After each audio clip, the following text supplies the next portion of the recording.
அரசிடம் எங்களுடைய வேண்டுகோள் என்னவென்று சொன்னால், மத்திய அரசு வெகு விரைவிலே ஜிஎஸ்டி சட்டத்திலே மாற்றங்கள் செய்ய இருக்கிறார்கள். அப்போது உணவகங்களுக்கு இன்புட் டேக்ஸ் கொடுக்க வேண்டும் என்று கேட்டுக்கொள்கிறோம். ஏற்கனவே பேக்கரி, ஸ்வீட் ஸ்டாலுக்கெல்லாம் அந்த இன்புட் வேட் கிரெடிட் இருக்கிறது. அது ஹோட்டல் உணவுப் பொருட்களுக்கும் இந்த இன்புட் வேட்டை கொடுக்க வேண்டும் என்றது எங்களுடைய முக்கியமான கோரிக்கையாக இருக்கிறது. தமிழக அரசை பொறுத்த அளவிலே ஏற்கனவே தமிழக அரசு உத்தரவிட்டும் ஹைகோர்ட் ஆர்டர் கொடுத்தும் கூட நிறைய உணவகங்களை இரவு 10 மணிக்கு மேல் திறப்பதற்கு காவல்துறை அனுமதிப்பதில்லை. அதை கொடுக்க வேண்டும் கேட்டு அண்மையிலே ஹைகோர்ட் மீண்டும் ஒரு உத்தரவை பிறப்பித்திருக்கிறது. அது என்னவென்றால், ஏடிஜிபி அவர்கள் அனைத்து போலீஸ் நிலையங்களுக்கும் உடனடியாக தகவல் அனுப்பி உணவகங்கள் 24 மணி நேரமும் செயல்பட அனுமதிக்க வேண்டும் என்று கேட்டிருக்கிறார்கள். அதை தமிழக அரசு செயல்படுத்த வேண்டும் என்று கேட்டுக்கொள்கிறோம். அடுத்து சிறிய ஹோட்டல்களுக்கும் பொல்யூஷன் கண்ட்ரோல் போர்டிலிருந்து அந்த சுத்திகரிப்பு நிலையங்கள் அமைக்க வேண்டும் என்று கேட்டுக்கொள்கிறார்கள். அதிலிருந்து உணவகங்களுக்கு எக்ஸம்ஷன் கொடுக்கும்படி, விதிவிலக்கு வழங்கும்படி தமிழக அரசை கேட்டுக்கொண்டிருக்கிறோம். அந்த விதிவிலக்கும் வெகு விரைவில் வரும் என்ற நம்பிக்கை எங்களுக்கு இருக்கிறது. அதேபோல் police fire service licence, fire சர்வீஸ்லேருந்து ஒரு லைசன்ஸ் வாங்கணும் அப்படின்னு சொல்லி இன்சிஸ்ட் பண்ணுறாங்க. அதுவும் உணவகங்கள் சாதாரண ஒரு கடை மாதிரி இருக்குது. அதுக்கு ஒரு லைசன்ஸ் வாங்கணுன்றது தேவையில்லாத ஒன்று.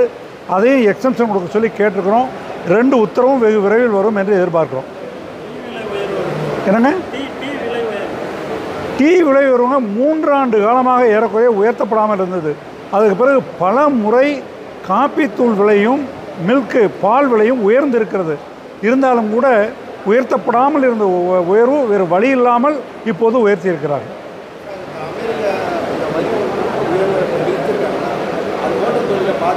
அது ஹோட்டல் தொழிலை பாதிக்காது. ஆனால் அரசுக்கு உதவுகிற விதமாகவும் இந்திய மக்களுக்கு உதவுகிற விதமாகவும் நாங்கள் ரொம்ப சீரியஸாக திங்க் பண்ணிட்டுருக்கிறோம். அயல்நாட்டிலேருந்து நாங்கள் உபயோகிக்கிறது இன்றைக்கி பார்த்திங்கன்னா பெப்சி, கோக்கு, இந்த மாதிரி KFC இதெல்லாம் அந்த ட்ரிங்க்ஸை அவாய்ட் பண்ணி தமிழக தயாரிப்புகள் இருக்குது, இந்தியன் தயாரிப்பு நிறைய இருக்குது. அந்த மாதிரி தண்ணீர், வாட்டர் பொறுத்தளவில் மினரல் வாட்டரோ பியூரிஃபைட் வாட்டரோ அந்த வாட்டரை உபயோகிப்பதற்கும் நம்ம பாட்டில் ட்ரிங்க்ஸையும் நம்ம இதில் தயார் பண்ணுற பாட்டில் ட்ரிங்க்ஸை மட்டும் சாப்பிட சொல்லியும் மக்களுக்கு அறிமுகப்படுத்துகிறோம். நாங்கள் அதை வேகமாக யோசிச்சுட்ருக்கிறோம். தமிழக அளவில் வெகு விரைவிலே ஒரு உத்தரவை நாங்கள் பிறப்பிக்க இருக்கிறோம். எங்கள் ஹோட்டல் உரிமையாளர்கள் அதை உபயோகிக்கக்கூடாது என்று. அதே போல் ஸ்விக்கி, சொமேட்டோ மிக அதிகமான இதை நம்மகிட்ட வசூல் பண்ணுறாங்க. கமிஷனை மக்கள்கிட்ட கொண்டு சேர்க்கும் போதும் மிக அதிகமான விலையை அவங்களுக்கு சார்ஜ் பண்ணுறாங்க.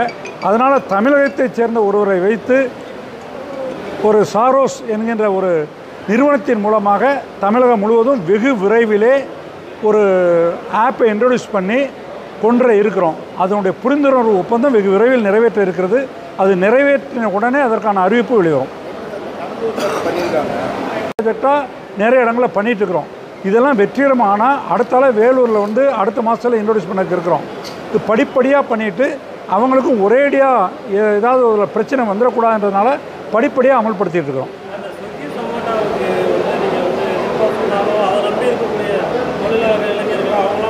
யாரும் வேலையை இழக்க மாட்டாங்க. ஏன்னா அவங்க எல்லாத்தையும் அப்படியே சாரோஸுக்கு மாற்றிக்கிறதுக்கு தயாராக இருக்கிறோம். எல்லாம் இருக்கிற உணவு தான் கொடுக்க போகிறாங்க. தமிழக மக்கள் தொகையும் அதே மாதிரி தான் இருக்கும் போது உணவு